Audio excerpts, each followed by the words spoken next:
பெண்ணின் நிறைவென்ன செய்யும் என்னை கத்தி இல்லாமல் கொய்யும் இதில் மீள வழி உள்ளதே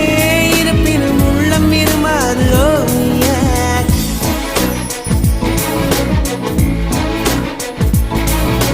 விழிகளின் அருகினில் வானம் வெகு தொலைவினில் தூக்கம் இது 5 புலன்களின் ஏக்கம் என் முதல் அனுபவம்